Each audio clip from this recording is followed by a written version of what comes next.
Hello, welcome to this video. I am going to be talking primarily about this depersonalization, derealization thing that I have dealt with for a while. And as I've learned more about it, I've come to understand there's actually a lot of people out there that are also dealing with this. So let me just preface all this by saying I'm not a medical professional. This, isn't like proper medical advice. The degrees that I hold are not in psychology or, anything in the medical field. So none of this is intended to replace, therapy or doctor's orders or anything like that. This is just me kind of chronicling my experience, putting it out there to hopefully, provide some consolation and maybe some direction for other people. So, as always, if you are feeling like harming yourself or somebody else or anything like that, contact the proper authorities or, your doctor.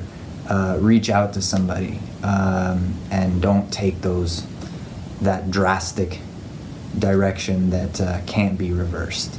Okay, so with that in mind, I want to do a few videos on this actually. This first one, I am kind of just going on the fly here and giving kind of a general introduction, my experience with this, and the other videos that I want to follow up with, I want to talk a little bit about ways that I've figured out to cope with this depersonalization and derealization, and also anxiety and the depression that comes along with it. Some strategies and techniques and different things, some insights and some perspective, which I think will hopefully be helpful. And then another video that I want to do, I actually want to talk a little bit about some of the positives that I have taken away from experiencing this, all right? And I don't know that I have really heard anybody talking about that angle, but I do believe from my own experience and my own observation that there are positives that can be derived from experiencing these things, all right? So I want to do a video about that as well. Okay, so I've been experiencing this depersonalization, derealization thing for a while to varying extents, all right? With the one end of the low end of the spectrum sort of being like feeling like a discomfort when this experience starts to happen, all the way up to the real extreme end of the spectrum of like sheer panic and terror. And if you're dealing with this, then you'll kind of understand what I mean. When you start feeling as though you are not yourself, in the sense that you are observing yourself, or that the world around you is not real, it's more like a movie or a TV show or something like that, that can inspire a lot of anxiety and panic. And obviously it makes sense that you look around and not everybody's dealing with that. It doesn't seem like really probably very many people at all are dealing with that. And so part of where the anxiety and the panic comes from is the fact that this is like really new. It's not something that is a common experience, and it does not seem like something that is a normal or a healthy experience to feel this way, all right? And so I know for myself, and I would imagine for a lot of you out there, it's the same thing, I know for me, there tends to be kind of like a progression, right? A series of things that I can kind of feel this coming on, and the ensuing anxiety and panic that goes hand in hand with it, right? So you might just be out somewhere, or I'll be out somewhere, you know, in a social scenario or something like that, and then all of a sudden I start feeling like, I'll put it this way, it feels like, if you can imagine that you're a spirit or consciousness inhabiting a body, right? It feels like the two start to separate. It feels like your, whatever you want to call it, your spirit or your consciousness starts to kind of float up or out of your body, right?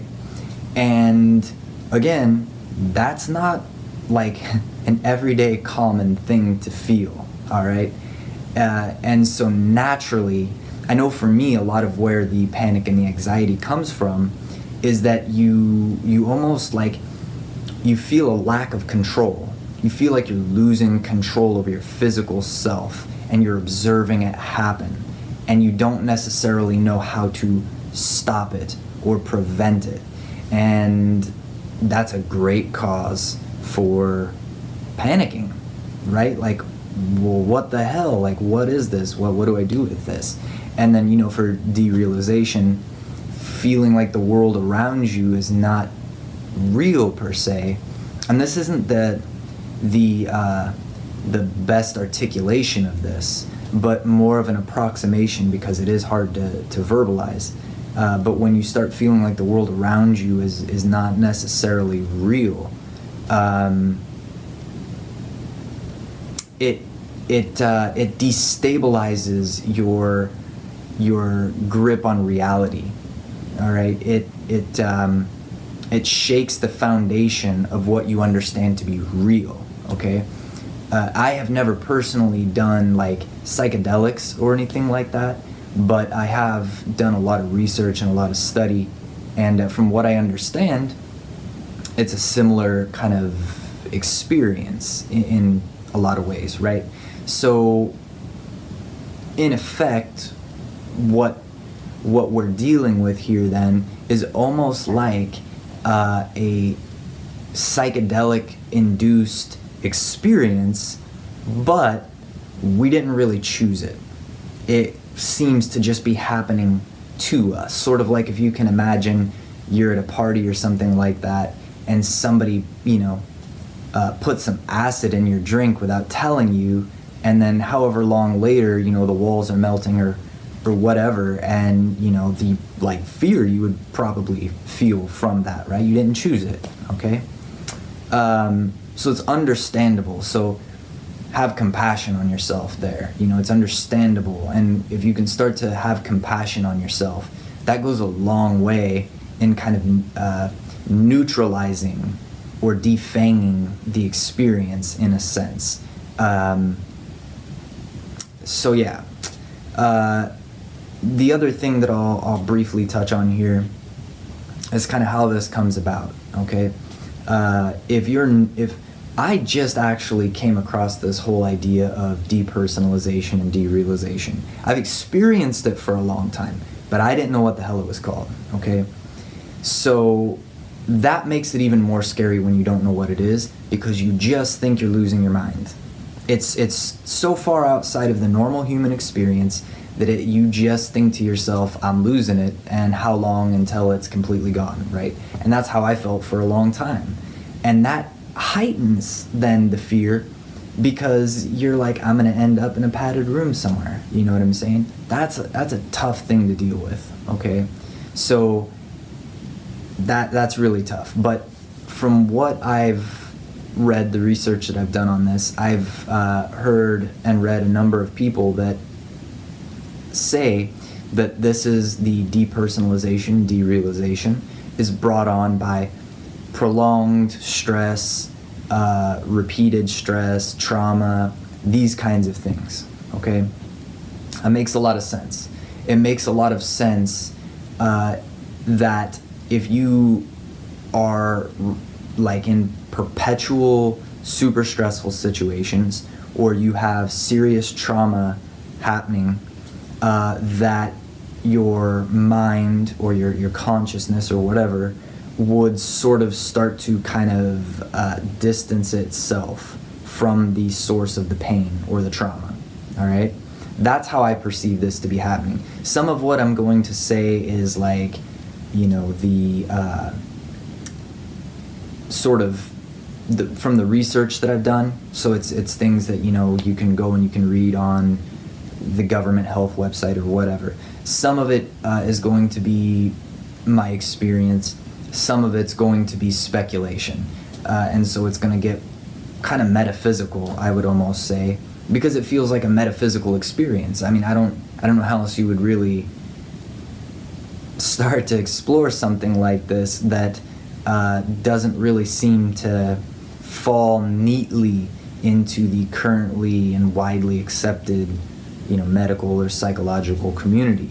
But I think that in explaining it this way and approaching it this way, especially for those of you that are dealing with this, it will make a lot of sense, right? You almost have to put it into those kinds of terms in order to properly explore and hopefully better understand what's going on, all right? So that was a little bit rambling there, sorry for that. Like I say, I'm kind of just winging this first video. But I'll go ahead and end it here. Check out the next video, which I'm going to get more into techniques and strategies that I've kind of learned and you know, contemplated to cope and deal with this. And then hopefully today I'll also get the video done on the positives that come from it, so you can walk away feeling better. All right, so check out the next video and I will see you there.